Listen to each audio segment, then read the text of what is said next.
Yo, what's up, everybody? Welcome back to another episode of the GRP. Back at it again, this time on a Monday, because yesterday was Super Bowl and I wasn't sure who would watch. I watched the Super Bowl. I got to watch it, and I didn't do anything. We were just here chilling. I smoked some wings and we hung out and watched it. And yeah, I don't know, man. I wasn't too impressed. It wasn't a big deal. The game wasn't fantastic or anything. It was just whatever, you know, just another football game on with a lot of hoopla and bullshit around it, I guess. You know what I mean? It's like, God, everybody has to make such a big fucking deal about everything. It's like, can you all just shut the fuck up for like 2 seconds? Can we fucking watch anything on TV? Can we do anything in life without having somebody fucking start a hate thread or talk shit or fucking cry? Everybody's a fucking crybaby. Shut the fuck up. That's just so fucking annoying. And yeah, sorry, I didn't mean to start that way, but I was just thinking about it, and I'm like, today I'm just watching all the backlash, and I'm just like, can everybody just shut the fuck up? Like, every single person just that wants to cry about it, just shut up on both sides. Everybody shut up. Those are my thoughts on it, because I'm like, man, we can't even watch anything on TV anymore. It's just fucking stupid.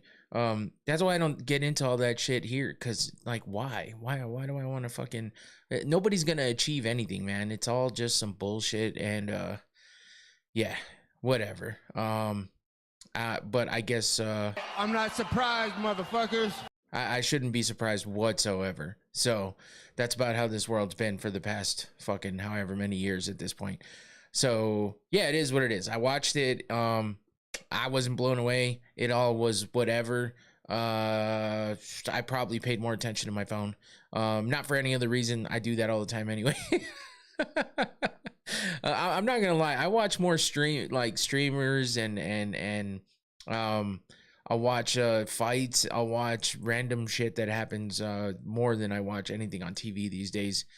So I'm not really that surprised. But Johnny said something. Hey, what's up, Johnny? I just realized you already threw something up in there. What do you think of Run Nation Sports? Is that what I think it is? Are you talking about the is that what it's called? Because that sounds familiar. Maybe should I look it up? Wait, Johnny, are you still here? I think you just put this up there shortly before I started. But Run Nation, is that the thing where fucking dudes be fucking running into each other, slamming into? Oh yeah, my wife just said what we were talking about. Okay, I didn't know that's what it was called. I thought it was just called two fucking dummies without pads on slamming into each other. Man, how many more sports are we gonna fucking are gonna start up that people want to make go viral that you just get fucking CTE from? I mean, isn't football and fighting enough? I mean, I know that's rich coming from me who watches fucking people get knocked out on TV, but it's like, bro, this is a sport that it's been around for a minute. It made something and it makes sense because it's martial arts. It's been around for hundreds and hundreds of years, if not more. And I am talking about actual traditional martial arts. It's all put together. So this comes from something. You got two idiots fucking running at each other with a ball for no reason, because you ain't trying to get nowhere. You're not scoring any points. You don't have a national championship on the line, and you don't have any pads on, and you both go stiff and look like dumbasses curled up on the fucking turf. Like, what are we doing? What the fuck are we doing? What? Just go run out in traffic and try to crash into a car. What the fuck are we doing? I mean, I get it. Listen, I didn't expect certain people to fucking show interest in this, and I was very surprised when I heard that they did, and I was just like, what's up? Oh, Antoine Willis, what's going on? All is good. Thank you for coming back, bro. Appreciate you as always. Hope you guys enjoyed the game. I think Drake May bounces back from this. Yeah, I think that shit was too much for Drake May, man.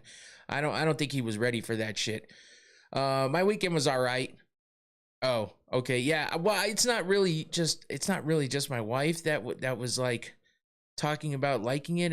I'm not I'm jumping around. I'm talking about the Run Nation Sports thing. like, yeah, my wife was like, have you seen this? Like, it's interesting. And I'm like, what the fuck? What the fuck are we talking about? This is like, you might as well like power slap. But I mean, I get it. Like, it's like watching football, but like more raw. I guess it's almost like bare knuckle boxing, except yeah, it's this thing where these dudes just grab what looks like a football. Maybe it's a rugby ball. I don't fucking know. But yeah, no, they legit line up and just the whole stupid fucking point of this thing is to run full force at each other. No pads, no dodging. You run full force at each other and see which one of you get knocked out. That's all there is. You have a ball, but I don't know why, because you're not trying to get past a person. Every single clip I've seen is just people running into each other. If that's not the point of that, then what the fuck is the point? Because if they're trying to get away from each other, I ain't never seen one person dodge. Not even one. So what are we doing? What the fuck are we talking about? Tai Tuivasa was in the front row. He might join it next. Oh my God. No, please. Please, let's not. And that's the thing though, like, hey, listen, I don't want to talk too much shit. Like, I already talked a bunch of shit. What am I talking about? I have seen nothing but like, I have seen nothing but like, yeah, I don't know. I don't know. I mean, I know that the owner of Kick is supposedly like supporting this or funding this or some shit. I don't know. Last man standing is the number one rule. Yeah. So I mean, come on, bro. What are we doing? Oh man. I don't know. I guess you can find you find your entertainment wherever you can find it. Listen, I wasn't keen on watching like IRL streaming and stuff like that, and now I do that a lot, which is weird, but I actually am interested in the art of it and what I'm the art of it. I know some people will be like, what the fuck are you talking about? But at least at least it's not people just giving each other CTE for no fucking reason. Do you think WWE has more CTE than football? I think it might. I think it might, because they do some hellacious shit. Now, I give them credit for being athletic, just like these dudes running into each other. They got power. Next we gotta get power elbows. What the fuck, bro? Imagine if that shit. Oh my God. Bruh. I wouldn't doubt it. You just have to lay down and let somebody get in your guard and just elbow you until you go out and see how many you can take. Is that what's next?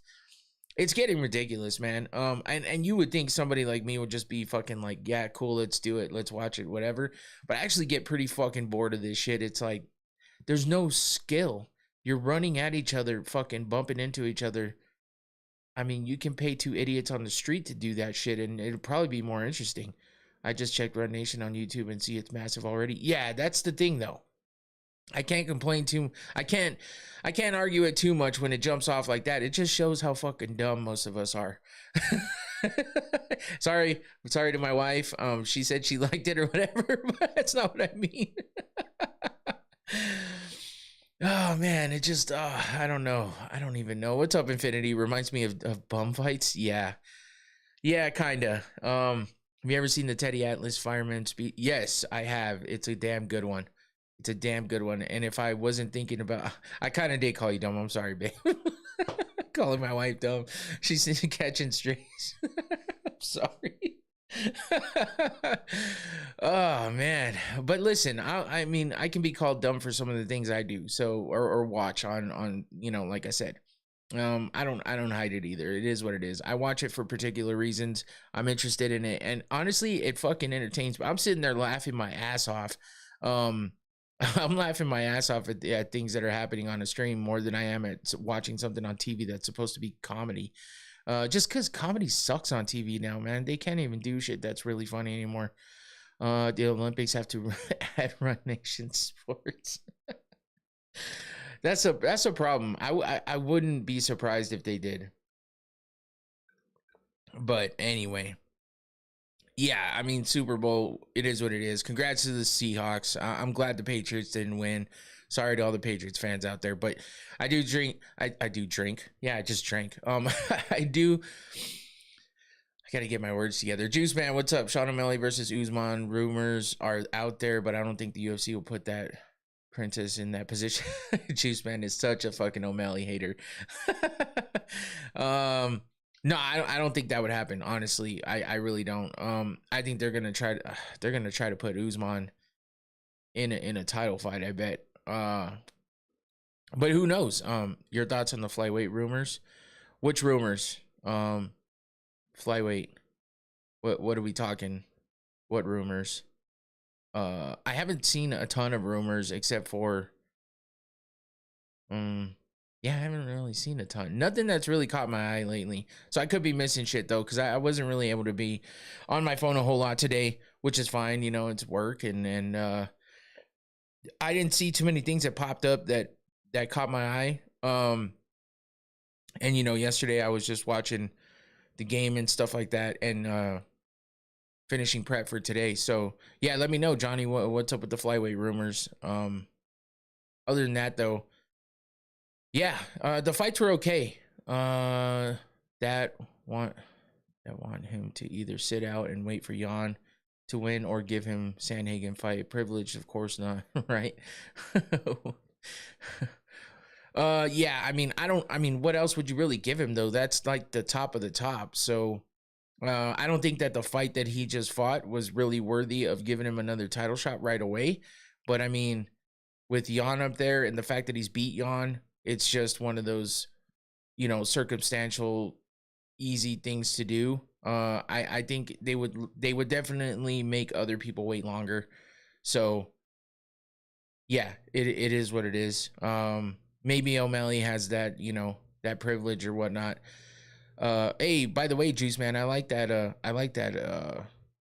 that profile pic you got there with Easy E. That's pretty sick. I just noticed that. But yeah, so as far as O'Malley goes, yeah, I wouldn't doubt because Jan is up there, but I think they're gonna give Merab the rematch. So if they do give him Sandhagen, I mean, who knows? Yeah, Easy E, that's dope. I like that a lot. But yeah, I mean, I wouldn't mind seeing the Sandhagen fight. I think that would be all right.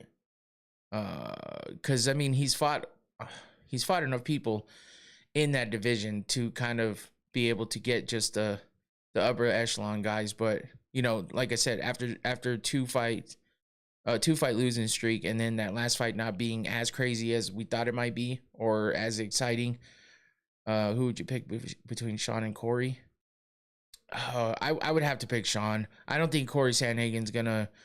I don't think when he gets to that spot with guys like Sean, unless Sean comes out, you know, fighting the way he did against Merab, I don't think Corey has that kind of pressure and stuff that he can do to Sean that Merab did. That would get him in that spot to make him frustrated. So. Yeah, I think Sean would win. It might not be exciting, but Corey will come more at Sean more than who was his last fight? I can't even fucking remember now. What the hell was the last fight that he was in? Anyway, whoever he beat. Oh, it was fuck, I just lost his name. I just had it and then I lost it. Anyway, Jean Silva versus Sean versus Corey, Sean by robbery. Juice Man, god damn, you hate Sean O'Malley so much. John Silva versus Will Smith personality killer. The Energizer Bunny beat Corey. John Silva versus Will Smith. I think we've seen them both cry quite a bit, right? But I think John Silva beat the shit out of Will Smith, so there's that. But I think Will Smith has a better record of greatness that he's achieved so far, even though he's kind of a cuck. I don't know, man. So anyway, yeah, so that's it. I mean, there's not a whole lot else going on. We had some fights this weekend. Obviously, it was a pretty decent weekend of fights. We had BKFC Knucklemania 6 that happened on Saturday. We had PFL Dubai that happened Saturday morning, morning-ish. And then we had UFC Fight Night 113 that happened Saturday night. So, you know, we got some stuff to talk about. There were some decent fights in all the cards, and nothing was a total wash, I don't think. I don't know that the UFC card was that great, but it wasn't horrible either. So, you know, and then the BKFC fight had some exciting stuff going on in it, especially with some of the matchups that were happening in there. And on top of that, just because it's bare knuckle, it's crazy, right? And PFL is PFL.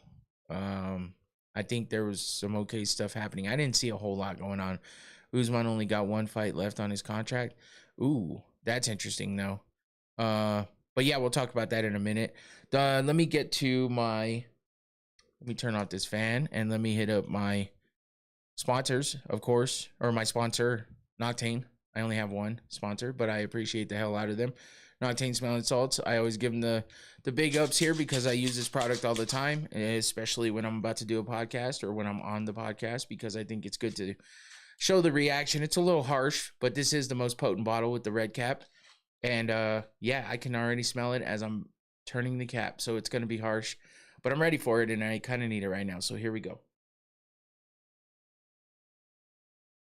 Wait. Oh. All I had to do was pull it away. Woof. Yeah. Noctane smelling salts. Appreciate you for the sponsorship. Hit that QR code or scan that QR code, or there's a link in the description below. It's always there, so you can check it out and you can read about what you can do with the product, what it's good for, all the good uses, and they have different scents, they have different potencies. There's a lot more options than what most of the smelling salts give you. So you're not really going to have to guess. You can just tell yourself, hey, listen, if I want to go for it all, get the red cap. You want to go mediocre, go for the black cap. And if you want an entry level just to see how it goes, hit up that white cap one and you'll be good. So yeah, check it out. Noctane smelling salts. Appreciate you for the sponsorship as always. The lightweights in UFC should be beyond scared and worried. Usman smashes everyone. Yeah, I definitely think sponsorship, man. What's happening with you, man? Yeah, I think Usman definitely has a good chance to, you know, run through some people in that division. But you know, we kind of know what kind of fighter he is and where he comes from. So that's what makes me hesitate on what I'm about to say. But you know, the UFC is always a different level of competition, and when it comes down to it, sometimes these guys come over from a different organization and can't do the same things that they were doing in that organization, being as dominant as they were, having a different type of opponent and different level of opponent. So, yeah. But I don't know that he's going to have that problem. I just think that maybe he has an off day and you can't really have too many of those in the UFC. So it'll be exciting to see if that's what happens. So let me take a sip of this and we'll get to what we're here for. Before I move on, though, he got Khabib and Islam in his corner. Yeah, I know, and that's what I'm saying, you know, coming from where he's coming from and stuff. The only thing is, you know, those guys have the experience in the octagon under those lights with those crowds and those levels of opponents in a real fight that, you know, that's official. And he can try whatever he wants in the training in the gym, doing training and stuff. What's up, Tyler Betts? Welcome back. But when it comes down to being in there and having it all land on your shoulders and being ready to go, regardless of any other organization he's fought in or, you know, whatever, sometimes it's just different for some guys. I'm not saying it will be for him, but I'm just saying there's always that possibility. So I'm not going to sit here and say it's for sure going to happen to him, but sometimes it happens to people we don't think it's going to. So I always keep that in the back of my head when it comes down to talking about these guys coming over from other organizations. But I have zero doubt that he's going to be successful in that division. It's just a matter of how successful and for how long. I think that's about where I put Usman in that conversation. So, all right, let me see. Do I have something else going on here? Because my CPU usage seems fairly high. Am I forgetting something? No, I have the normal shit up, so I don't know what's happening. Hopefully everything's all good. I haven't dropped any frames, so we should be good. T-Bet's in this bit. Yeah, welcome back, Tyler. Appreciate you for coming back as always.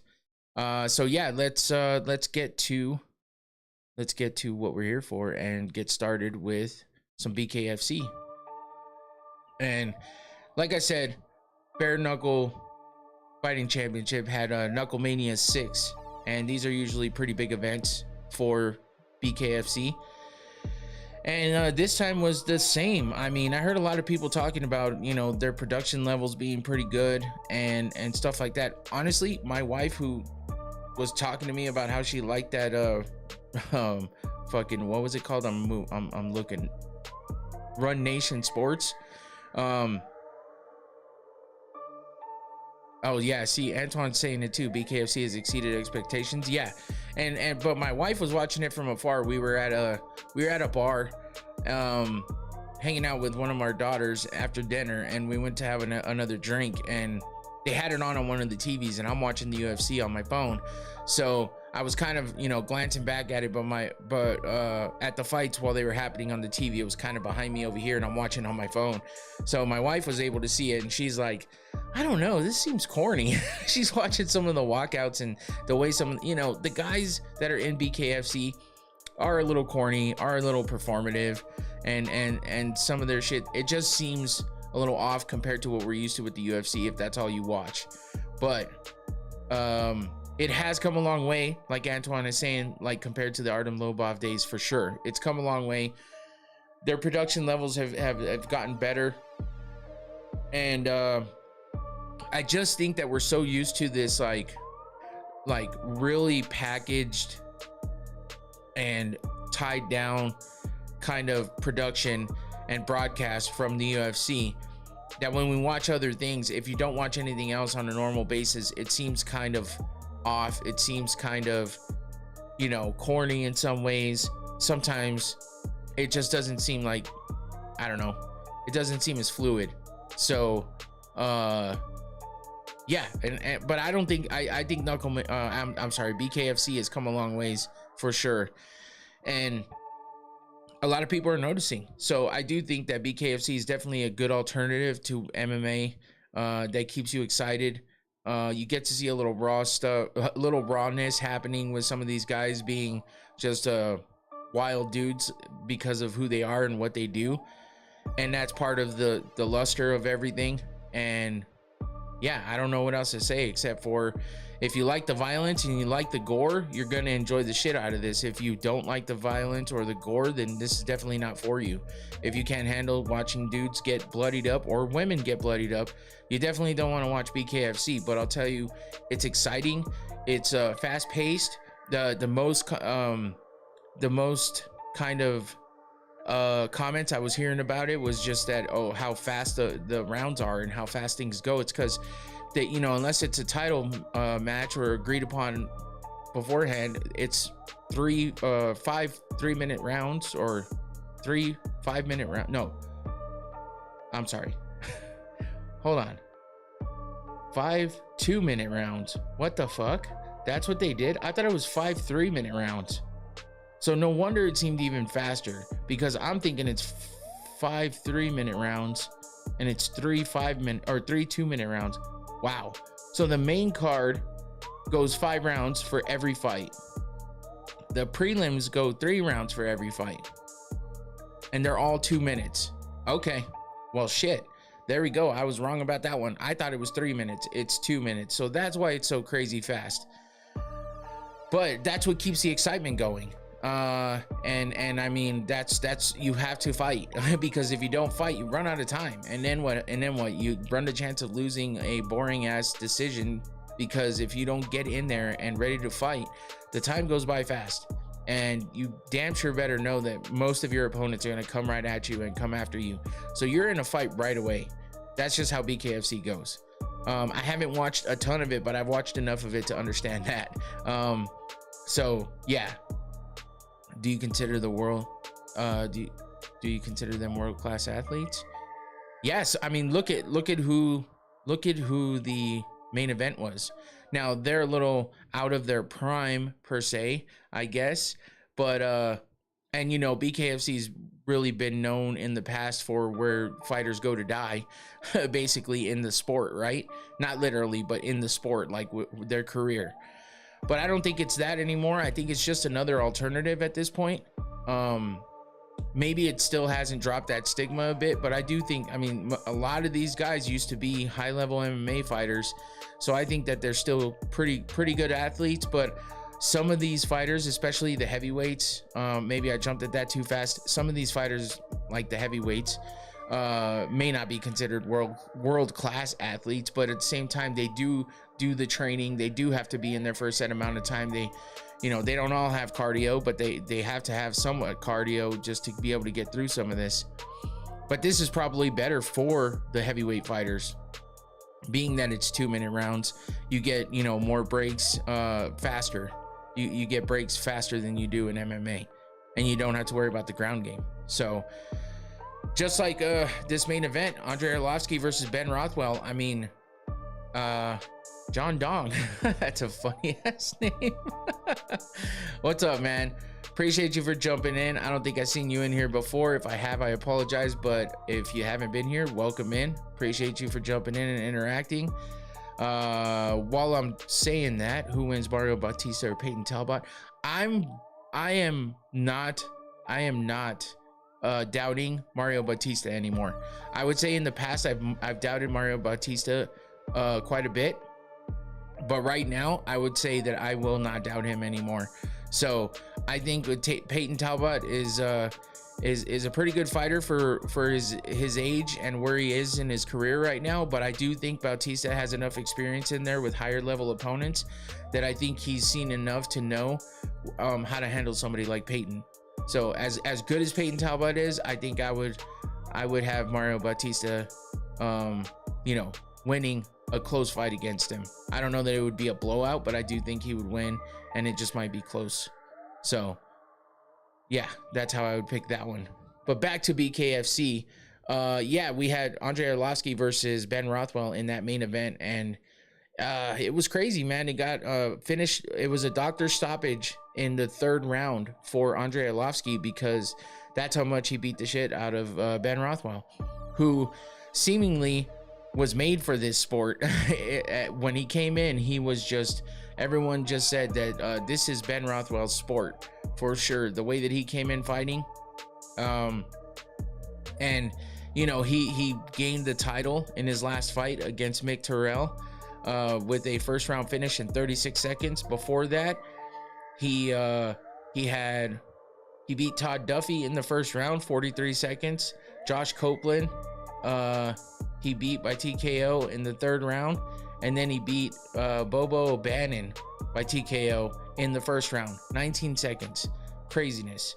So since he's been in BKFC, he's won a lot of quick finishes, and this time he got finished in the 3rd round by Andrei Arlovski, who has been fighting in stuff like what was it, DBX, Dirty Boxing, but he's also fought Josh Copeland as well in BKFC, and he had another fight lined up in BKFC, but it got canceled, so he's only fought one other time in BKFC where he got a doctor stoppage by a cut there as well.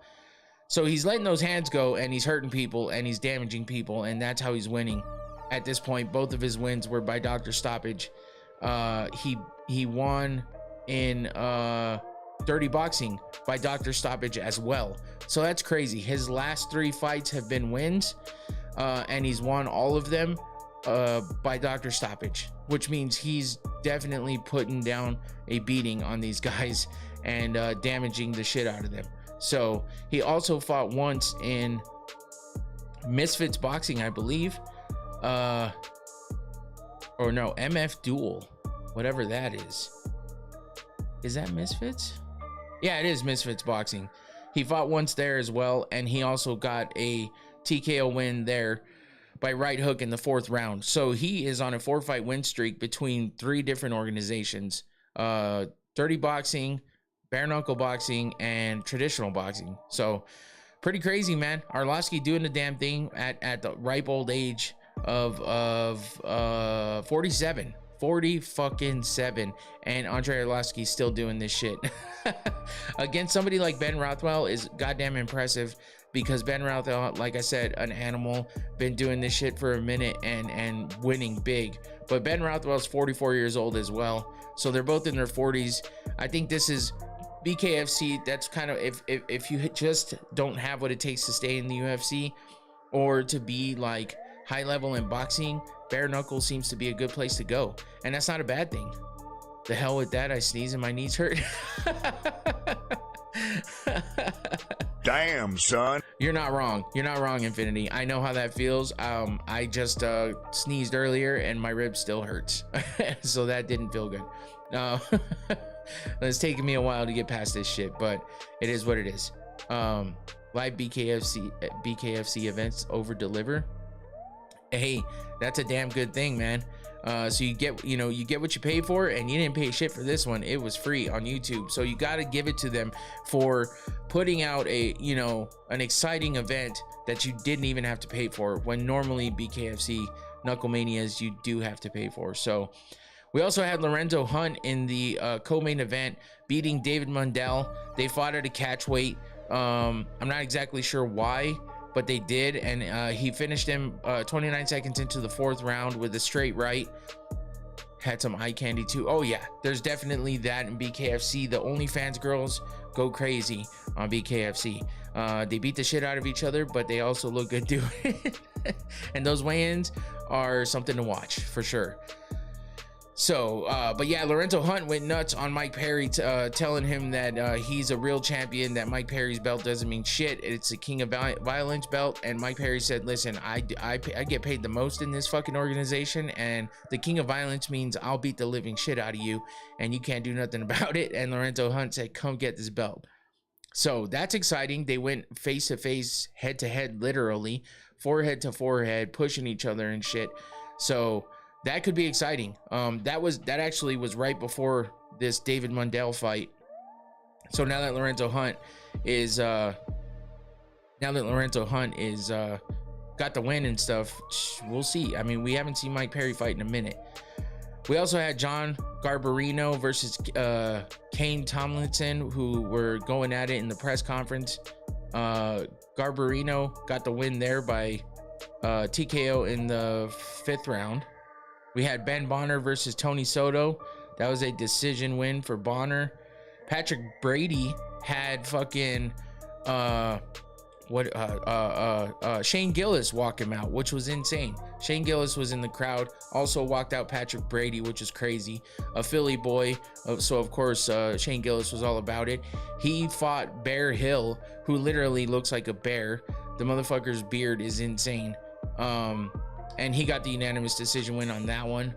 Jade Masan Wong, speaking of OnlyFans girls, versus Crystal Pittman. Both of them have a page, so if you want to go check that out, do it. Jade Masan Wong got the win by unanimous decision there. Mike Richmond versus Joe Elmore. Majority decision for Mike Richmond. Mike Richmond's been in the fight game for a while. So, he's been in and out of all kinds of different organizations, but he's definitely made a name for himself in BKFC, so he's an exciting fighter as well to watch. And then Charles, formerly known as Crazy Horse Bennett, now known as Charles Felony Bennett, got his first win in a long time. This motherfucker was like 1-25 in his last 26 fights, which is absolutely insane. His last win was in 2024, but he was on a 3-fight losing streak, and then before that win, he was on a crazy losing streak, losing in every organization he fought in, every single sport he fought in. A lot of game bred bare knuckle and shit like that. Crazy Horse, or I should say Felony, Charles Felony Bennett gets the win, so that was a big one for him. And yeah, we had a few other TKO KOs and a few decisions going on in the rest of the card. Nothing big though that I recall. Not too many names that you guys might know. In fact, do you like the fact that Arlovsky still gets to compete, or do you find it sad? I like it at the moment because he's doing well. Now, don't get me wrong. There was a point in time there where I wanted Arlovsky to retire because he was just getting knocked out left and right. But that was an MMA. Since he's gotten out of it and away from it, he's been doing well in these other organizations. And I say, shit, do it until you can't do it anymore. Keep making that money, keep getting that bag. And as long as he's not continuously getting, I think the next time he gets knocked out, maybe fight one more and see how you do. If you don't do well, be done. I don't think there's any shame in being done soon. Go out on top. Shit, don't even get knocked out again. He's the champ of BKFC right now. Maybe defend it once or twice and then get the hell out of there. You make a little more money, but he's one of those guys that really likes to fight. And major props to Andre can win the Run the Nation belt. I don't know, man, because he's gotten knocked out before. So I think without being able to defend himself in any particular way, he might get knocked out quickly on that one. And I don't know how fast he can run. So colliding with a guy who's coming at him full speed, that might not work so well. What's up, Tyler Fish? Welcome back. Appreciate you for jumping back in. But yeah, Andre Arlovsky, I didn't even realize. I thought I had heard this, but I didn't even realize the motherfucker has beat cancer 3 times. He's a tough ass dude. I can't believe he's still fighting after beating cancer 3 times, which is insane. And I guess different types of cancer. So, I mean, he's definitely running on borrowed time, and he's making the most of it, but I think he needs to not push it too far. So hopefully he does decide to hang him up here in a decent time, so he doesn't have to pay for it for the rest of his life, because I'm sure he already has injuries and stuff that he's dealing with throughout his entire fighting career. So hopefully he gets out of there and still is able to live a good life after the fact. Anyway, moving on. Let's move on to PFL.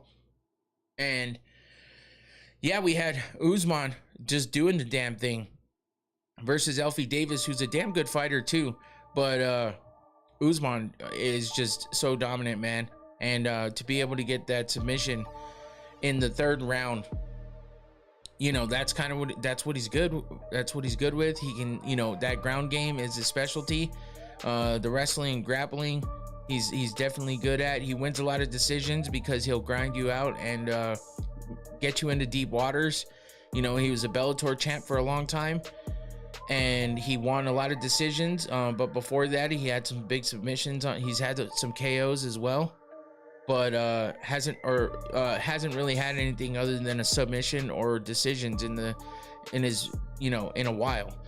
So since he became champion in Bellator, he's only had 1 submission there, and then now only has 1 submission in PFL.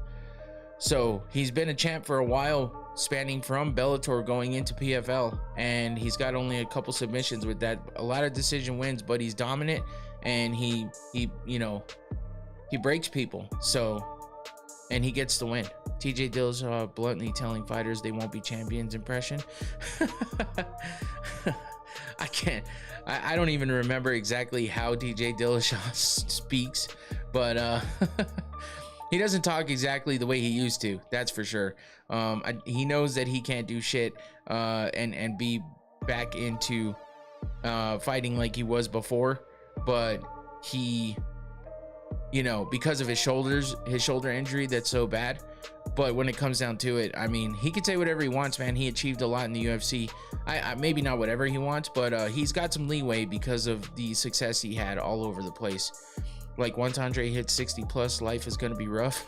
No, it definitely is. It definitely is. But I think it's so late past of when the time that he should have stopped before he would have to worry about that at this point, like I said, you know, maybe defend that title once or twice and get the hell out of there before it gets too bad. Because, you know, we saw him trying, you know, those other little stupid motherfuckers trying to jump him at BKFC that last time, and he can still hang even with that shit, but he's not as fast as he used to be. And, you know, but then he comes back and he wins the BKFC championship. It's like that stupid fuck, what the fuck is his name?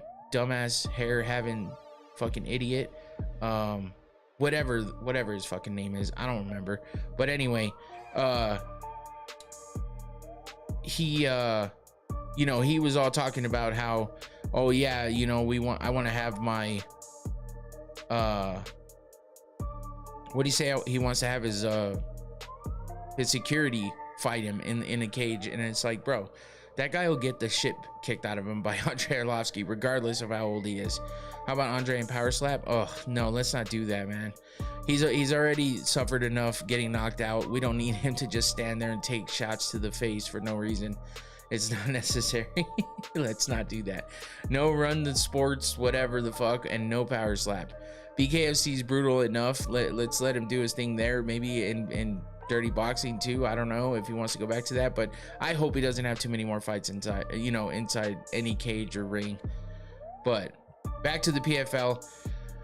Usman Nurmagomedov, you know, defending his championship for the first time in the PFL against Elfie Davis. Arlovski is Dracula. What's up, Tua? Welcome back.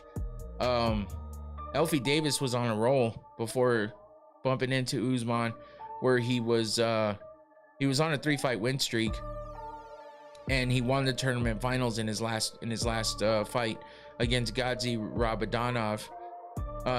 He beat Brent Primus and Clay Collard before that. So, and his first fight in the PFL, he lost to Mansour Barnawi. But you know, he was on a 3-fight win streak, and then he meets up with Usman, who's a tough opponent, man. And he couldn't get past him, gets submitted in the 3rd round. PFL ain't making a comeback. Nobody cared about this fight or event. We know you didn't, Tyler. We know you didn't. Ramazan Kuramagomedov beat Shamil Musayev to become a champion. He won the vacant welterweight championship in the PFL by decision. We had a split decision win. Oh my God, these fucking names, bro. That was a split decision anyway. Who gives a shit? There wasn't too much else going on this card, but you know, I heard a lot of good things about people that watched this card completely, and not a lot of good things. I heard some good things, but no, I heard a lot more about BKFC for sure. This was the event I heard the least amount about. Only thing I really saw things going around about was Usman and how dominant he is. Usually I care about bigger PFL events, but I heard absolutely nothing about this whole event. Okay, yeah, I mean, kind of me too, Tyler. I was misspeaking because I've been jumping between this and BKFC. Like I said, the most I heard about this fight was about that main event with Usman and the dominance that he has. So besides that, I didn't really hear a whole lot either. So I can't really, you know, argue that at all. It is what it is. PFL, who knows? Who knows, man? We'll just see where it goes. But that's it for that. Let's get to the UFC and UFC Vegas 113 that happened on Saturday night as well. We know, you know, this was there was a lot of fighters missing weight, which was crazy. I did not know this music started this way, and it seems a little bit loud. Hopefully it's not too loud for you guys. You think Usman could be a UFC champion right now?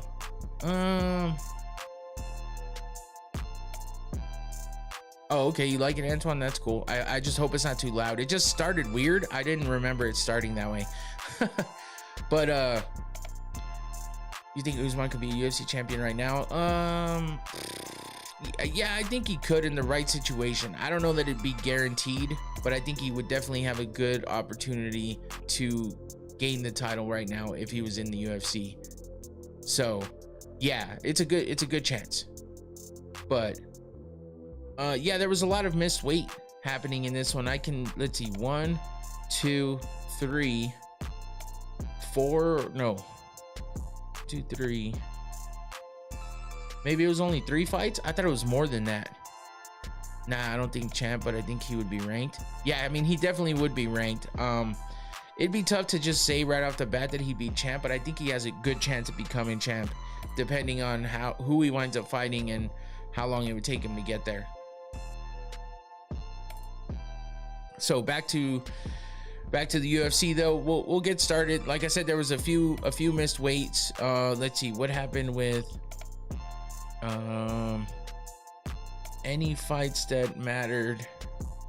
Oh, Said Nurmagomedov withdrew from his fight against Javid Basharat last minute, so they had to get a replacement for him, and that I talked about that before last show. So yeah, that's about it. So let's get to this breakdown of UFC Vegas 113. You know, I like to start from the bottom, get to the top, and talk about every fight, even in the prelims. So getting started with hold on, what the hell?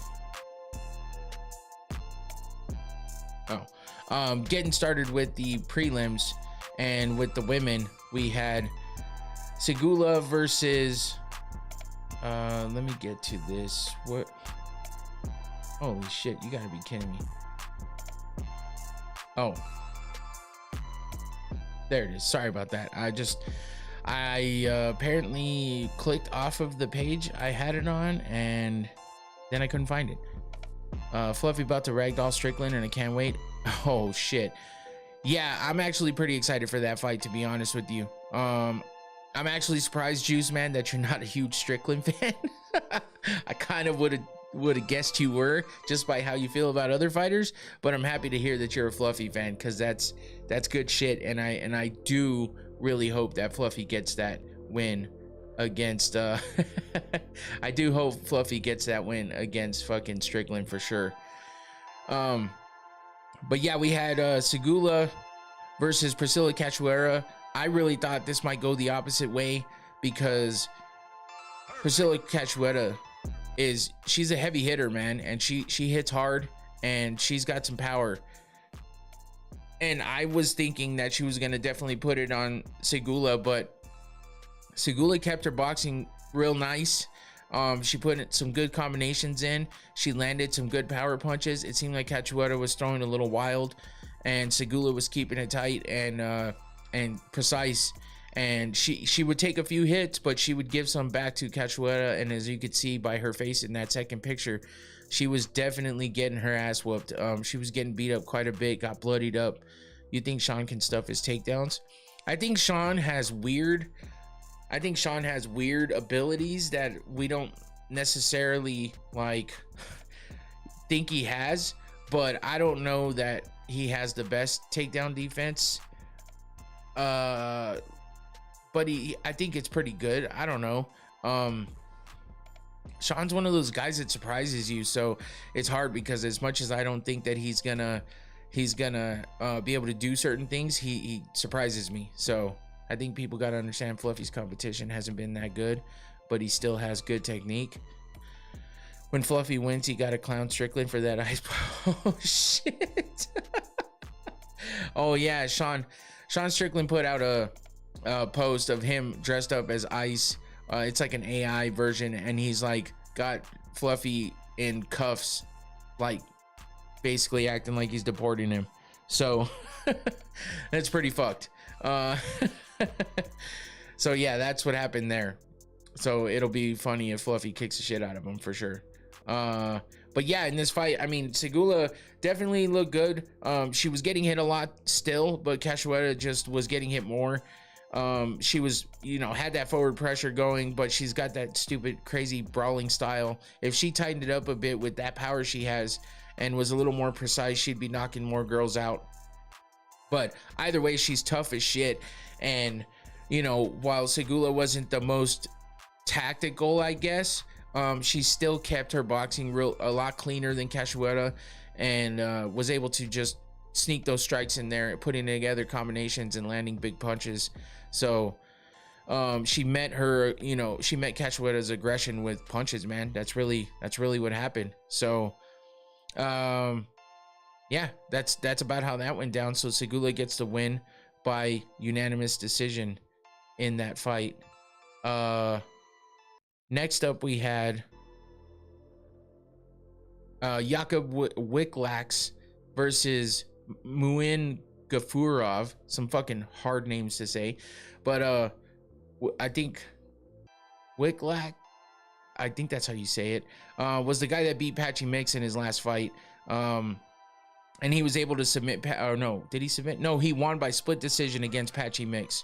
So that was his last fight. So he's coming off that win. Now he's 2-0 because he beat Gafurov by submission. That's what I was thinking of. He beat him by submission, as you can. Oh yeah, look at the picture. So these pictures look very similar, but the reason why it matters is because Gafurov, this was in the third round, and we're talking down to the last seconds. Gafurov is in that first picture holding his thumb up, thinking he's all good, right? But Wiglak decided to, you know, somehow get a better grip and winds up tightening that choke he had going. It's a mounted guillotine, and Gafurov wound up, you know, he was trying to fight it off. He was doing a good job of it. The time was winding down, and then he tapped right before the bell. And he was tapping with his left hand before the ref saw it, and then he tapped with his right as the bell rang, so they had to go back to replay and shit. But it was pretty obvious that he got that tap in before the final bell rang, and they gave it to Wiglak with the submission win at 4 minutes and 59 seconds of the third round, which is as close as you can get. And he earned himself a performance of the night bonus with that win. So I mean, throughout the fight, it was kind of I feel like it was kind of a back and forth fight. I think Gafurov was actually winning for a bit there, and I think that he might have been kind of up in the scorecards too. So he missed weight by 5 pounds, so it was kind of a catch weight, and yeah, he got taken down, got put in that mounted guillotine, and just couldn't hold out long enough. It was like half a second, and he would have been able to take it to the scorecards and probably would have won. So yeah, he made that mistake, and it was unfortunate. He got up acting like he won, you know, like he won, because he was, like I said, up in the fight, up in the scorecards. But he tapped, and he tapped before that bell rang, and they used the replay to prove it. So unfortunately for him, he lost that fight. So that brings us over to the next women's fight, and that is Wang Kong versus Eduardo Mora. Here's the thing, man. These fucking, it's so tough with these names, because I was talking to my wife about it, and I'm just, while we were watching the fights, and I'm like, so her shorts say Wang, the fucking screen says Kong, they're calling her Wong Tong on the broadcast, and it's like, bro, I get it, you know, it's Chinese, they say their names differently. I've always known that whatever they put it at on an English version of the channel, it's gonna usually be the opposite for the actual name, as far as the first and last. But, and I know that they pronounce things differently, but it's just like, damn, talk about confusing when you have all these different ways. You're hearing one thing on TV, it looks like another. You got one thing on the shorts, usually it matches what's on the screen. Those are different. It's like, it's hard to even keep up, man. It makes it very difficult. I wish they would just stick to one thing so that people could be able to follow a little easier, but it is what it is. I guess in the end, you just talk about the color of their shorts, because that's what they put on the screen as well. So I guess if you're ever confused, just check out the color of the shorts and you'll know. I usually know, because I put in enough time, you know, researching and prepping for the podcast, that I know, you know, faces and names at this point. But all right, Infinity, appreciate you. But yeah, so this wound up going to a decision as well, and of course with the women, you know what I mean. But Wang Kong, she's just one of those fighters that it's tough to bet against her unless you know somebody's gonna really be able to beat her on the feet. She's fast, she's got good striking. Both of them missed weight as well. Holy shit, I just realized that. Yeah, they both missed weight by 2 pounds. So what was crazy, Wang is pretty good and generally pretty entertaining. Yeah, I think it's a little, the Joker thing is a little much for me. I think, I don't know, I guess it's entertaining, but it's a little much for me. I don't really get down with that. But yeah, she's pretty damn good. I mean, Mora, oh, okay, if you're talking about just her fights, yeah, for sure. I think she lost it a little bit in that second round. I think Mora was definitely getting the best of her in that second round, and I think she won the second round. And oddly enough, on the scorecards, one of the fucking judges, I don't give a fuck about the Joker thing. One of the judges gave Kong the fucking all 3 rounds. It was a 30-27. It should have been 29-28 on every single one of those scorecards. So I don't know what that fucking judge was talking about. Yeah, that was fucking absolutely dumb. Because Mora definitely won that second round. There's no way around it. So, but Wang got the best of her regardless and was able to pull out 2 out of 3 rounds. You know, she's good on the feet. She had some control on the ground as well, as you can see by that submission attempt. She did have Mora. I thought she had her out at one point in time, but Mora was beat up and closer to 10-8 than a Wang win. I don't know about that, but yeah, you know, Mora just seemed like she got tired and wasn't able to, you know, power through anything anymore by the 3rd round after as much work as she put in that 2nd round. So yeah, Wang Kong able to come out with the win on that one. And that brings us back to the men with the last minute replacement, Gianni Vasquez. Oh shit, I completely fucked that up. Hold on, let me do this. Sorry, I completely pushed the wrong button and I went way too far in advance. There we go. Okay, so Gianni Vasquez steps in last minute for Saeed Nurmagomedov to fight Javid Basharat. God, Basharat winds up getting the unanimous decision win. And yeah, let's see. I mean, Vasquez missed weight as well. He was one of those other ones that missed weight, but he was coming in as a late minute replacement. Javid would have lost to Saeed, no doubt in my mind. Yeah, I don't think he looked great. He was kind of getting fucking worked on the feet for a minute. I actually think he got wobbled at one point in time. Vasquez came in to fight for sure, even though he missed weight. But you know, and he struggled a little bit, but it was a last minute replacement fight, his UFC debut. And I think he showed pretty good promise with that fight. I mean, he lost and he wasn't able to keep up with Basharat and you know, with the wrestling and the pace he puts on the ground. But yeah, I think he definitely fought a good fight, like Tyler said. He had to be in the defense for a while there in the beginning, but I think he came back, you know, and he started rocking Basharat and getting him with the strikes and stuff. And I think that's where he looked damn good and was able to, you know, able to just put on a decent show of his skills. And I think that's what got him, I think, noticed a little bit as far as jumping in on late notice.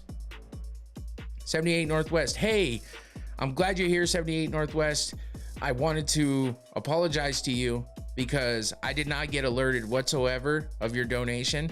I'm only bringing this up because I didn't have any other way of telling you. I tried to find a way to tell you, but I couldn't find any other way. Thank you for jumping in, and I appreciate your donation. I'm sorry for overlooking it. I know it was a few weeks back. I did actually add in a new subscriber / donation alert for when I'm on stream as well. So if I don't see it, it's probably because I'm off stream, and I'm gonna try to remember to check it more and more. But I appreciate you for that donation. You didn't have to do that. I appreciate it. I know I don't go out there and talk about how I want donations. I put it up because I was asked by Shawnee how to donate multiple times, so I put it up there. There's a link down below. It's all the way at the bottom. I just, you know, I do this for fun. If anybody wants to donate, that's fine. I appreciate it. You don't have to whatsoever. And I don't even bring it up all the time because it's just one of those things. But whenever somebody does donate, I want to make sure I thank them, and I feel bad for having waited so long. So 78 Northwest, I appreciate you. Thank you for the donation. And hopefully next time anybody donates, I see it a lot sooner. So thank you for jumping in again, 78 Northwest, and thanks for the donation. Antoine, would he beat Davison right now? Are you talking about Basharat? I don't know, man. I don't know if he would. If you had that money like you said you did, I would believe it, Tyler.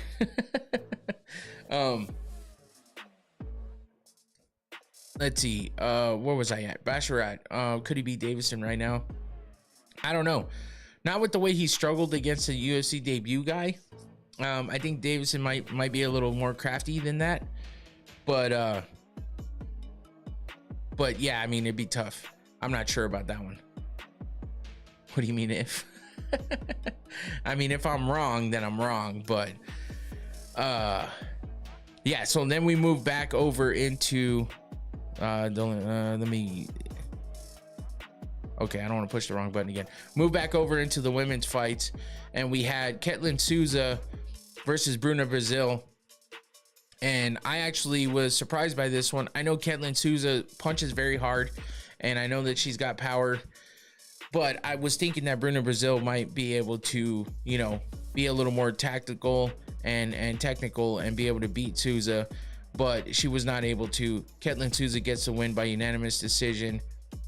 And I mean, Brazil came out looking pretty sharp in the beginning, but yeah, quickly just turned around and looked horrible. I mean, it looked like she came out, you know, she had some good counters and some knees, but nothing crazy, but she at least looked decent.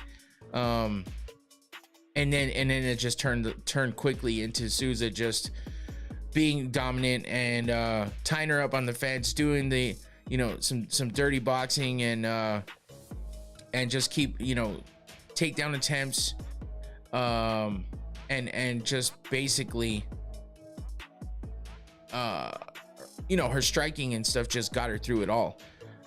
Bruna Brazil just didn't know what to do with it at that point. She, you know, the pressure was too much, and but it was kind of a slow fight overall. So 78 Northwest, thank you again, appreciate you, man. But yeah, just slow paced. There wasn't a whole lot going on with this fight, so it's tough. But yeah, Souza gets the win by decision, and that's how that one went. Let's move on to a more exciting fight that happened.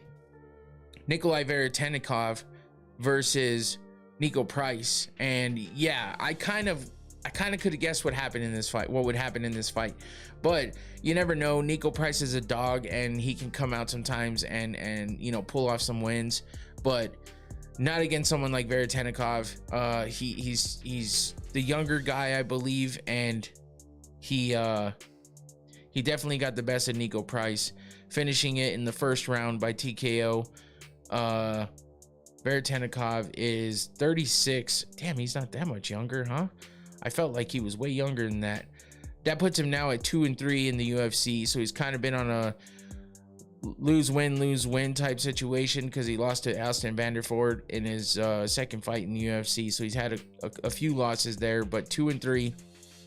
He looked good against Nico Price, but with Nico Price, I mean, I feel like Nico Price, so Nico Price is the same age, 36. It's crazy, but Nico Price has been around for a minute, and he just has a lot of wear and tear on him. That puts him at a 3-fight losing streak, where he lost a decision, a submission, and now a TKO. But man, was he able to withstand some punches? He got put out on his feet though, and that's what was crazy, because Veretennikov, you know, elbowed him and followed up with some punches and was able to just leave him standing there like a wobbly character in Mortal Kombat, where, you know, next thing you know, you hear finish him. So we didn't hear that, but I thought I was going to, with the way that Nico Price was just out on his feet. It was crazy. Veretennikov looked damn good in that one. A minute and 42 seconds into the first round, I mean, he trapped him up against the fence. He threw some big combinations, big punches, landed that knee when he kind of dropped him a little bit, and then followed it up with elbows and punches.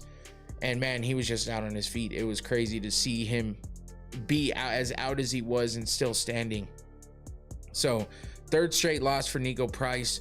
We'll see what happens with him, because the age that he's at and his record and stuff, I don't see the UFC really keeping him away, or keeping him you know, in the organization for too much longer, if at all, after this. So yeah, Veretennikov looked damn good. See, that's another guy Nico is going to have a rough 50. No, I don't disagree with that at all. Antoine. That's unfortunately going to be the way things go for a lot of these guys. And this is another one moving into the last fight of the prelims. Farid versus Cheeto would be a banger. Yeah, that would be a banger actually. So that moves us into the next fight. Daniil Donchenko with a big win over Alex Morono. It was a unanimous decision win, but this fight was full of action. Morono is just a punching bag sometimes, man. I don't know how he's durable enough to get through the amount of time that he stays in that cage and is able to take that kind of punishment, as you can see by that elbow where he's already bloodied up, catching that shot on the chin and still standing throughout the rounds. I just can't understand how he's able to keep up that level of durability. It's insane. Donchenko just looks sharp though. I mean, right away off the bat, heavy leg kicks, varying up his striking and hurting Morono early. But you know, he opens up cuts and stuff on his face, but Morono is just a dog, man. It's too hard to get him out of there. Like, he can't just stop. What if he has to get a regular job after this and he can't get a job right away? Believe me, man, I think about this stuff all the time. Like, those guys running at each other, just fucking knocking each other out for no reason, no defense whatsoever, just slamming into each other. That ain't gonna end well. So believe me, I think about this stuff. But this is a sport that I've watched for a long time, and you know, just like people watch football still, these are bigger sports that continue to happen. I don't see that run nation bullshit happening for too much longer. When somebody, you know, comes out of there in bad condition or something really bad happens, I don't see that continuing on. It might be big now, but I don't know how big they can keep it for. How long can they sustain it, you know what I mean? So where was I at? Morono, yeah, just how durable he is crazy. Being able to withstand all 3 rounds, getting beat up like he was. Donchenko just kicking those legs, landing the big strikes on the head and keeping Morono on his back foot. He just controlled everything from every point in time in this fight, controlled the pace, and yeah, just Donchenko coming in from the Ultimate Fighter series, looking good, man. He's a notable prospect. He's you know, he's an exciting guy to watch fight, even going through to decision, especially with somebody like Morono, man. One of those guys that'll stay there and allow you to continue to show off what you can do. So it was a pretty decent fight, and Donchenko gets that win. Alex Morono drops yet another fight, and that puts him at, damn, that is his 4th loss in a row. He lost to Nico Price, D-Rod, Carlos Leal, and now Donchenko. And all those were by decision, except for the Leal fight, which was a TKO. So props to that guy for being able to get Morono out of there.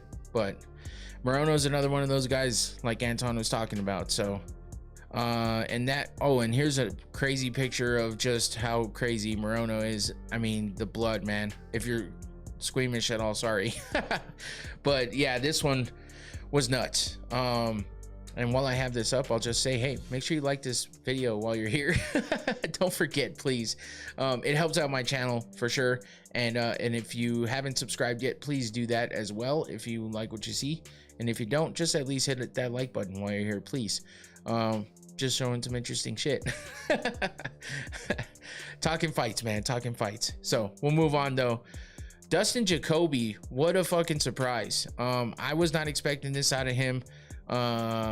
Julius Walker's one of those guys that I kind of thought would get the best of somebody like Dustin Jacoby, just because, man, I mean, with a nickname like Juicebox, come on. But he's 26 years old. He was coming off a good win over Rafael Carcaria. I know he lost to Alonzo Menefield, but they got a fight of the night for that one, so it was a decent fight. I just, you know, you think of Dustin Jacoby, and I just kind of don't think of him as, I mean, he's 37 years old at this point, so another older guy. He's 10-6 in the UFC. I mean, he was on a 2-fight win streak, with a performance of the night bonus on one of those fights, and that was 2 TKOs for him coming into this one. So maybe I was completely wrong in the way I was thinking of this, but I just was like, hey, listen, how many times in a row can Dustin Jacoby get a win at the age that he's at? And you know, he had 2 losses in a row to Alonzo Menefield as well and Dominic Reyes, but then he turned that around quickly with the win over Petrino and the bonus, and then a win over Bruno Lopez. That was a first round finish, and now he got Julius Walker in the second round. He just looked damn good, man. It was kind of surprising. I just didn't know that he was going to come in against a guy who's like 11 years younger than him and look that good.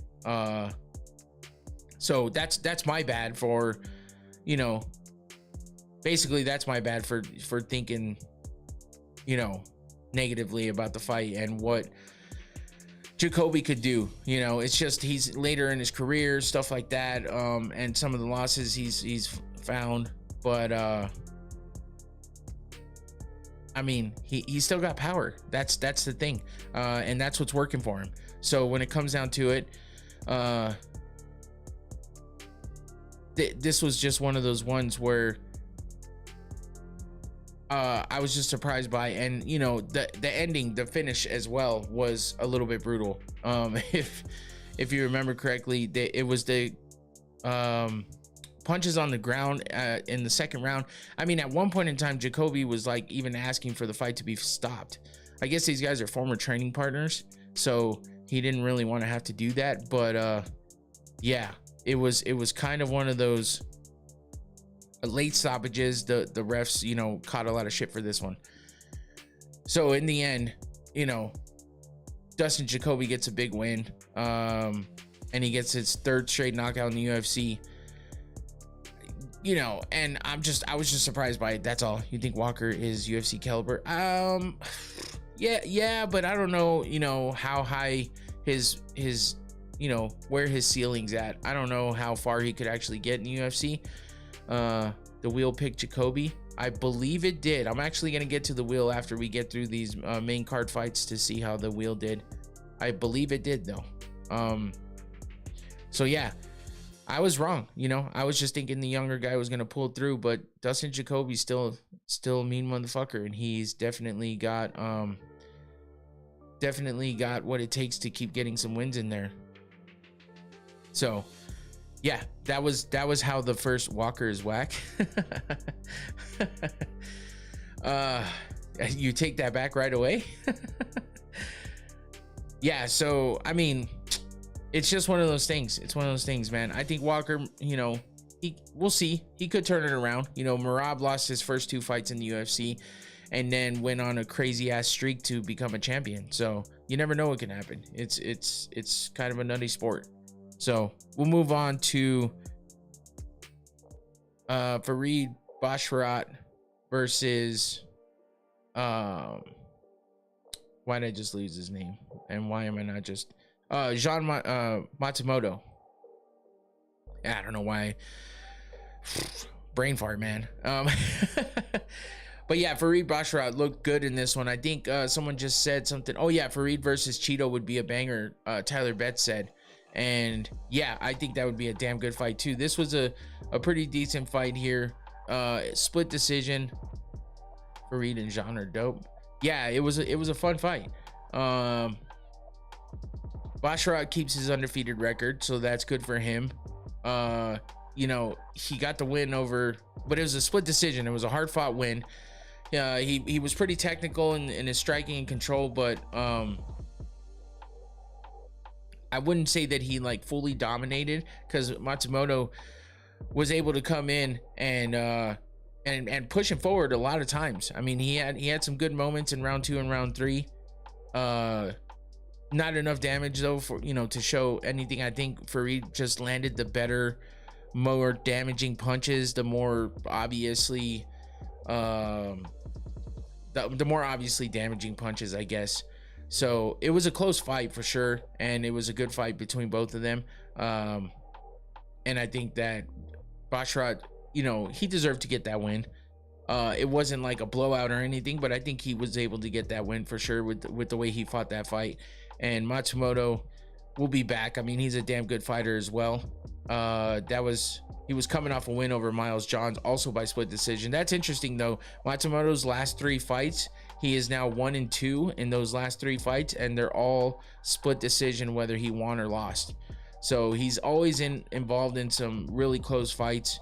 But Basharat keeps his undefeated record, and now he's 15-0 overall, and that puts him at 6-0 in the UFC.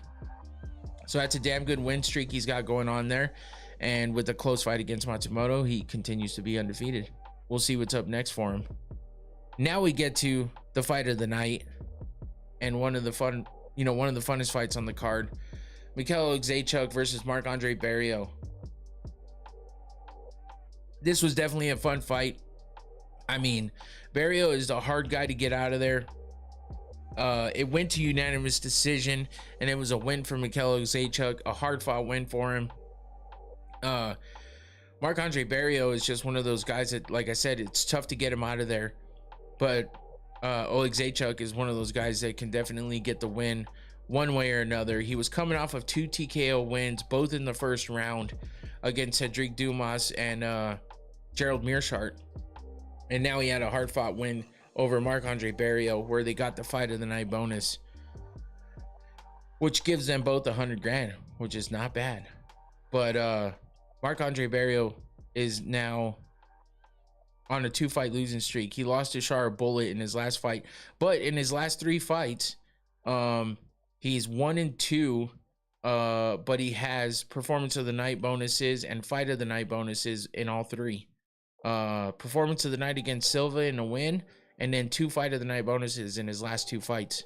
So you can for sure say that Marc-Andre Barriault is a fun guy to watch fight. But man, if there's a lot of red on that record, and I'm just looking at the top portion, we're looking at 6 fights, and he's only got 1 win in his last 6. Barriault almost beat the boy's ass.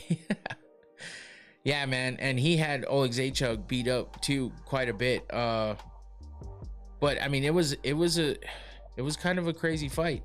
So hold on, let me see. We kind of almost shit the entire bed. Yeah, I mean, Barriault is just tough, man, and he definitely has enough to put it on someone and make them look bad. You know, unfortunately, there was no finishes in the fight, but you know, with the way the fight went, it was I think it was good enough. I just think that Barriault, you know, he lacked on the consistency a little bit, and his output wasn't, you know, as sharp as Oleg Zaitchuk, even though he did get the best of him in some instances. But yeah, you know, it is what it is. Oleg Zaitchuk just building momentum with his 3rd straight win, showing he's not just he's not just like a one-punch knockout type guy. He's someone that can get drug into deep waters and, you know, fight, overcome the adversity and get the win. And that's a good thing to show every once in a while, especially against a tough opponent like Marc-Andre Barriault. That's something that's good for him to be able to show and prove that he can do. So now that he continues on his way up, he gets another win against our tough opponent, and he showed a lot in the fight. So good for him on that one. And that takes us to a more boring fight, unfortunately. Rizvan Kuniev versus Jailton Almeida. Jailton Almeida is just a one-trick pony at this point in time.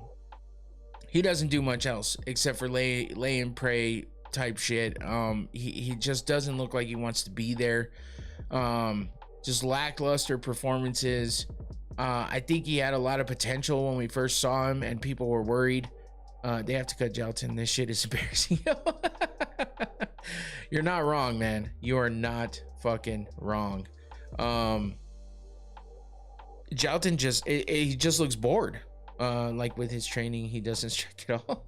Hunter Campbellman.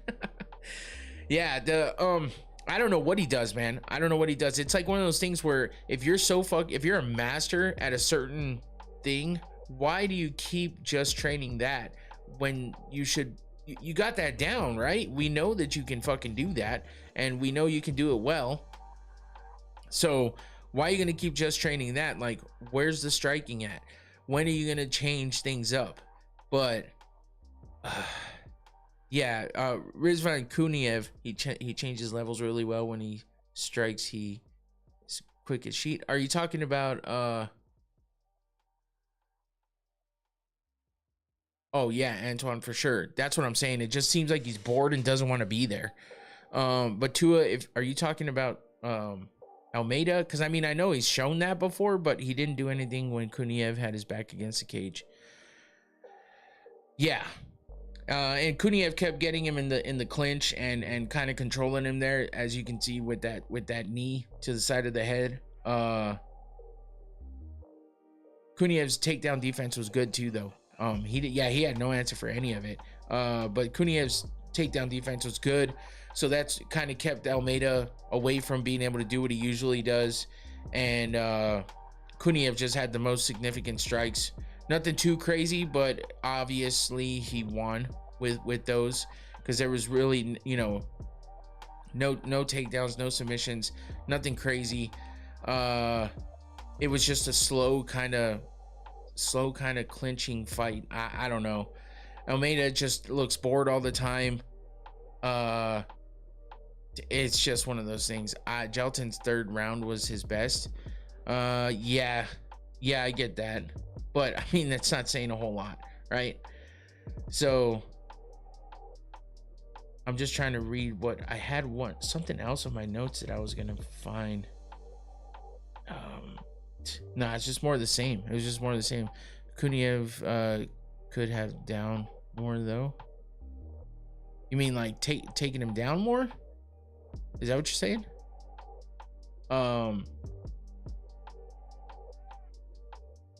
Yeah. Kuniev's 1-1 now. Oh, could have done more. Oh, got you. Deboed him in the cage and just nullified any offense from Almeida. He did. Yeah, there's not a whole lot to talk about with this one, unfortunately. I mean, I felt like it could have been a better fight, but it just wasn't. So let's move on to what was the better fight, and that was Kyoji Horiguchi versus Amir Albazi. This was a fun fight just because of who they are. You know, Albazi is you know, he's a great fighter too, but Kyoji Horiguchi is just so fucking fast. He's so fast. He's so athletic. He just gets in on people quickly. He's able to inflict damage. He's able to beat you to the punch, throwing knees, doing everything in there. And he just looks so goddamn sharp. It's insane. I just can't believe that Horiguchi is still at such a high level after he's been in the game for so damn long. I'm so upset with Gelton. I bet Kuniev to win, though. You think Kyoji is in his prime the next 2 or 3 years? I mean, I feel like he's looking like he's in his prime for sure. Let me see, how old is he? 35? Yeah, he's 35. I think he's at the tail end of his prime. I just think that when we see him slow down, it's probably going to be a pretty quick slowdown. But maybe not. I mean, look at Davison Figueiredo, who was so fast before, and now all of a sudden it's just like non-existent with the speed and the way that he used to fight. I feel like we're gonna see a quick drop off from Horiguchi. Did Kyoji hurt his hand? I'm not sure. I think he might have. I thought I might have heard something about that, but he did get wobbled in that. He did get wobbled for a second, but I mean, I don't think it was anything crazy. Horiguchi just knows how to come back and really turn things on.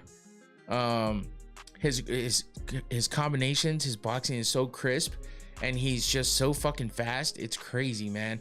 And he's just catching Albazi left and right, pressing forward and you know, just tagging Albazi. Albazi tried to do, you know, have some takedowns in the third round, but Horiguchi's just good at his takedown defense too. So he was just keeping him at range and trying to pick him apart. His movement was good, his striking was good, and Albazi, you know, just started getting worn out with all of that. So Horiguchi's pressure was really what just outdid Albazi, even after the little bit of adversity he had to go through. So what's happening here? Okay, so anyway, I keep seeing something that I feel, but I'm not dropping any frames. I think the stream's fine. I just thought something was going on with the stream because I'm seeing some buffering in certain areas, but I don't think it's really anything, so I'll let it go. Anyway, yeah, Kyoji, man, I'm just excited to see what else he's gonna do, how much further he's gonna go. You know, he talked about fighting Pantoja, so I mean, will that be something that happens? You know, I don't know what's gonna be. It didn't look like he suffered. I mean, unless he did hurt his hand, like Tua said. I'm not sure what you said that to. I don't remember anything specifically. I don't remember specifically anything that happened, so I'm not sure why you asked that. But my brain is not working at the moment correctly. But that's too straight for Horiguchi since he came back into the UFC, and he just you know, he just looks damn good. So I think he's going to be fighting for a title in the near future. So yeah, we'll see what they give him next. And let's move on to that main event before we check out what the fight predictions did, and then we'll get the hell out of here. So yeah, Lockdog, unfortunately for him, Mario Bautista strikes again, and Bautista, just another guy who I keep doubting. I'm thinking Lockdog is one of those guys that's unpredictable. He's awkward in his style, and I felt like maybe it might catch Bautista off guard, but man, Bautista just holds strong in his strategy at all times. He does what he does and doesn't let anyone else dictate the fight. So I feel like that's what helps him with some of these wins that people might doubt him on, like me, who doubted him against Lockdog. But Mario Bautista's the truth, man. I feel like he's so damn good. And I feel like he's definitely got a lot ahead of him, and some big he's got some big competition that's still in his way, but I feel like he's gonna come out on top against a lot of guys. Just depends on, you know, how he approaches the fights and what kind of strategies, you know, he takes against some of these fighters. I mean, he had the rough loss against Umar Nurmagomedov in his last fight by unanimous decision, but I mean, he beat Patchy Mix and made Patchy Mix look horrible. He beat Jose Aldo, which I know a lot of people were mad about that fight, but it was a split decision, and you know, a lot of people thought that Jose won that fight, but it is what it is. He still looked decent in that fight. He's got, you know, he's just been on such a crazy win streak. 1, 2, 3, 4, 5, 6, 7, 8 fight win streak before he lost to Umar Nurmagomedov in October of last year. So we'll see if beating Lockdog in this fight is his first win in yet another long streak, and that might take him to the title.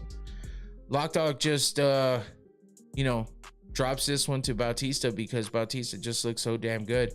It's his first loss in the UFC, and this was, I would say, probably his biggest opponent. I mean, he's fought some decent fighters though. Bernardo Sopaj, not bad. Ricky Simone's a tough opponent. Saeed Nurmagomedov, definitely tough. And then Kyler Phillips. He only finished Sopaj, but he got a fight of the night bonus with the win against Saeed Nurmagomedov. And then yeah, and now he loses to Mario Bautista, so he's now 4-1 in the UFC. But you know, he's got a lot of potential, and I think if he cleans it up a little bit and maybe stops with the hands down, like lazy fight style type shit, I think that he definitely has potential to do something more. But yeah, he just looks sluggish, like one-dimensional type fighting style at the moment, and he couldn't find a rhythm. So he just seems slow paced. People forget Patchy Mix is a great DJ. Oh man. But yeah, he has to cut a lot of weight. He talked about cutting like 50 pounds or some shit like that. So maybe he needs to lock that shit in a little more or go up a weight class. I'm not sure, but he definitely didn't look like himself in this fight, which, you know, is something that that leads to getting that loss. But I think Bautista looked good on his own, not taking anything away from him at all. He had a crazy scramble in round 2 where he, you know, went from the takedown to the crucifix and back to and then back control, and he's just transitioning seamlessly, really slick on you know, his grappling, and you know, he just pressing forward. And I just think Lockdog just looked sloppy and slow and sluggish, so wasn't himself. But it sucks, because I do like Oliveira, and I think that he could do a lot better than that, and it was just a bad outing for him. So we'll see what happens next for him. But Bautista, he gassed out in round 1. Yeah. Oliveira is always sloppy. Yeah, but I mean, I feel like he's had you know, some decent fights with potential, and I just think that he needs to clean it up for sure. I'm not saying he's like the best fighter in the world, or can be, but I think he can definitely be better than what he was. So that's all. I mean, it's not a big deal. I don't think that I don't know how far he can take it if he keeps fighting this way, but I think if Jalopy, I think if he tightens it up and stops fighting that same style that he's got, and really hones in that power and gets more precise, I think he'll have a better career ahead of him. But we'll see what happens. Bautista, though, just gonna continue doing what he does and getting those wins. So as far as the fight wheel predictions go, we had Mikhail Zaechuk for the win, which was right. Mario Bautista for the win, which was correct. Rizvan Kuniev with the win, which was correct. But then we went to the losses. John Matsumoto definitely got beat by Farid Basharat. Amir Albazi got beat by Kyoji Horiguchi, and Dustin Jacoby beat Julius Walker. So yeah, we went 3-3. Oliveira initiating the grappling is goofy. He's a bottom of the top 15 guy, I think. Yeah, Tyler. I can see that. So 3-3 for the fight wheel predictions, though, after we went 3-2 in the past 2 events, because they were numbered events, so they only had 5 main card fights. This time we went 3-3. Not too bad, but not great either. So it is what it is. That's your fight wheel predictions, and that is your recap of UFC Vegas 113. I appreciate all you guys for being in here as usual and interacting with me and making things fun. It's always good to have you guys in here and talk with you guys over all the fights and stuff. Oliveira's power and finishes be fooling the fans. True. Great fight review thing. Looking forward to your next episode. Hey, thank you, 78 Northwest. I appreciate you, as well as Tyler, Tua, Tyler Betts as well. All is good as usual. Antoine, appreciate you. Infinity, everyone else that was in here, appreciate you guys. As always, make sure you like that video before you get out of here, if you don't mind, please. And if you're not subscribed, please do that as well. Hopefully you liked it enough to subscribe. We have no fights coming up this week, so it is gonna be Valentine's Day on Saturday. So good luck with that if you're celebrating, if you have someone to celebrate with or whatever. If not, just fucking hang out and have a good time. It's a regular Saturday night, you know what I'm saying? Do a land acknowledgement. What are you saying? I don't even know what you're saying. But yeah, so no fights next weekend. I am gonna come up with something for Thursday, so just come back on Thursday and see what I got for you. I'll have some more content, and I'm sure I'm gonna have to come up with something for Sunday as well, but that's okay. We did it over the 6-week layoff, so we'll do it again for 2 shows before we get the next card. So that's it for me. I'm out of here. I appreciate all you guys. Make sure you like the video, share it with somebody, tell somebody about the show. I'd appreciate it. Help me grow the channel. That's it for me. I'm out of here. Take it easy. Peace.